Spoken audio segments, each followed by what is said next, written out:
La pandemia aceleró algo que ya se venía cocinando, ¿no? La transformación digital de la universidad.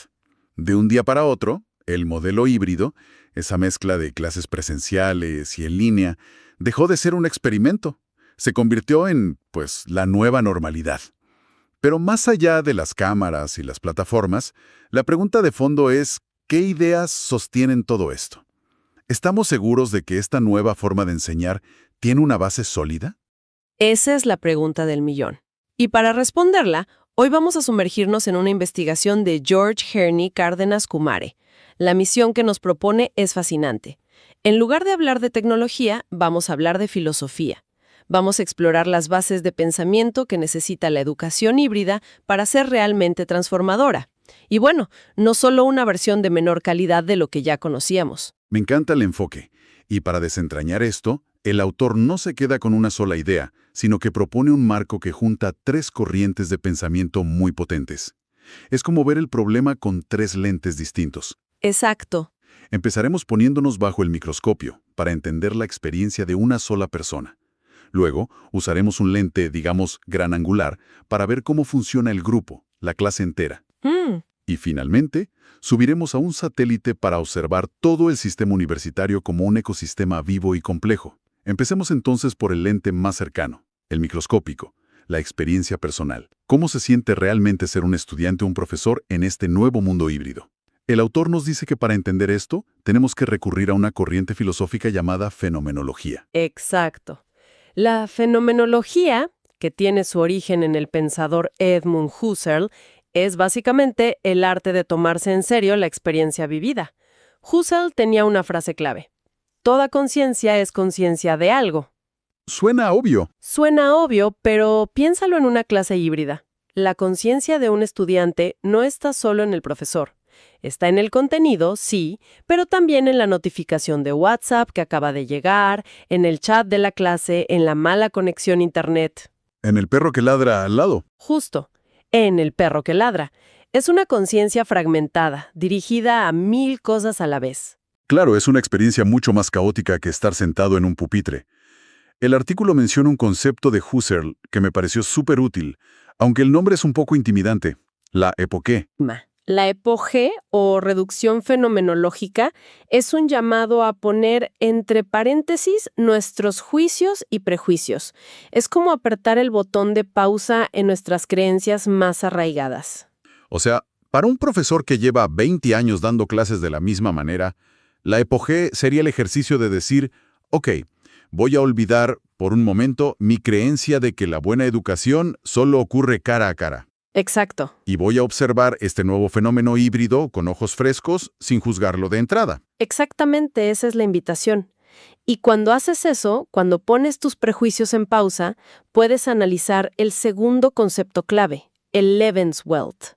El mundo de la vida. El mundo de la vida, que suena muy abstracto, pero piensa en el Lebenswelt como la configuración por defecto de tu experiencia escolar. El olor de la tiza, el sonido del timbre, la sensación de levantar la mano. La educación híbrida borra esa configuración y nos obliga a crear una nueva, una que mezcla lo físico y lo virtual en una realidad completamente inédita. Espera un momento, porque esto me lleva a un punto que me parece contraintuitivo. El autor, citando a Merleau-Ponty, dice que el cuerpo es fundamental para aprender. Pero mi primera impresión de la educación en línea es que el cuerpo justamente desaparece. Somos cabezas flotantes en una pantalla de Zoom. ¿Cómo encaja eso? Es una pregunta excelente, porque toca el núcleo del desafío. Lo que sucede no es que el cuerpo desaparezca, sino que su presencia se transforma. Ya no se manifiesta solo a través de la postura física en una silla. Claro. Ahora se manifiesta en la velocidad con la que escribes en el chat, en el avatar que eliges, en el fondo virtual que pones, en si decides encender o apagar la cámara. Autores como Adams y Van Manen llaman a esto fenomenología postdigital. Es el estudio de estas nuevas formas de estar ahí a través de la tecnología. Entiendo. Es una corporalidad mediada. Y supongo que esto crea problemas muy concretos. Por supuesto, el artículo menciona uno muy claro: la fragmentación de la experiencia.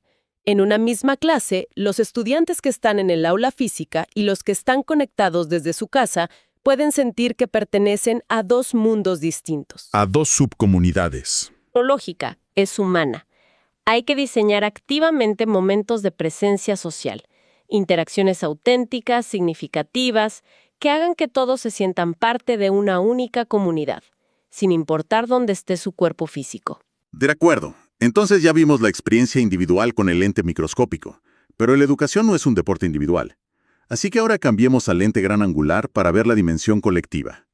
Aquí es donde el autor introduce el segundo pilar, el socioconstruccionismo. Si la fenomenología se enfoca en el yo, el socioconstruccionismo se enfoca en el nosotros. La idea central, que viene de pensadores como Vygotsky y luego Verger y Luhmann, es que el conocimiento no es algo que uno descubre en solitario. No es un tesoro escondido. Es algo que construimos juntos, en comunidad, a través del lenguaje y la interacción. Me recuerda a intentar armar un mueble de IKEA con un amigo.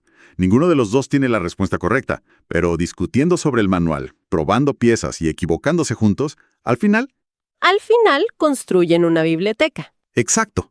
Ese es el tipo de proceso colaborativo y un poco caótico del que estamos hablando. Es la analogía perfecta. Verger y Luhmann llevaron esta idea tan lejos como para decir que la realidad misma es una construcción social. Lo que consideramos real es en gran medida un acuerdo al que hemos llegado a través de conversaciones. Y si eso es cierto para la realidad, imagínate para el conocimiento en un aula. Entonces, en el contexto híbrido, las herramientas digitales cambian por completo el juego. Un foro de discusión o una plataforma colaborativa como Miro o Google Docs ya no son simples repositorios de archivos. Para nada. Se convierten en la nueva obra en construcción, en el taller donde los estudiantes arman el conocimiento juntos. Y eso, como te puedes imaginar, le da un giro de 180 grados al rol del profesor. Totalmente.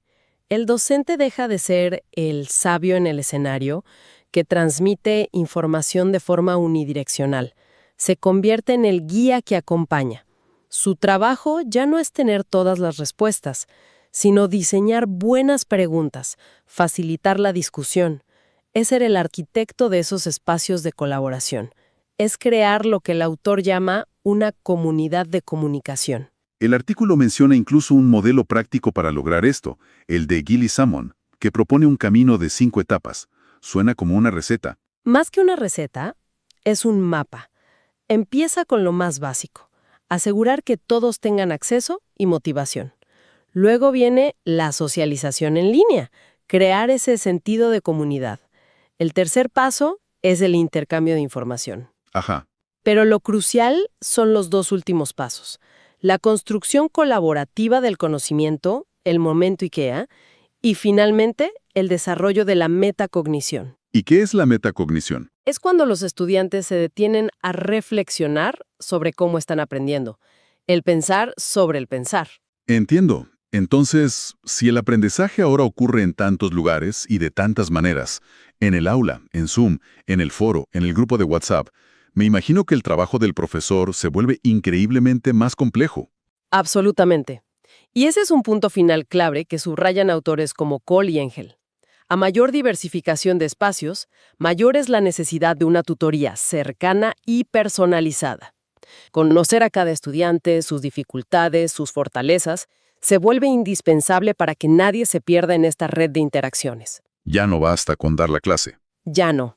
Hay que acompañar el proceso de cada uno. De acuerdo. Ya tenemos la pieza del individuo y la pieza del grupo, pero no existen en el aire, ¿verdad? Tiene que haber un panorama más amplio que lo contenga todo. Y ahí es donde entra el tercer y último lente, la vista desde el satélite, con la teoría de la complejidad. Aquí es donde todo se conecta.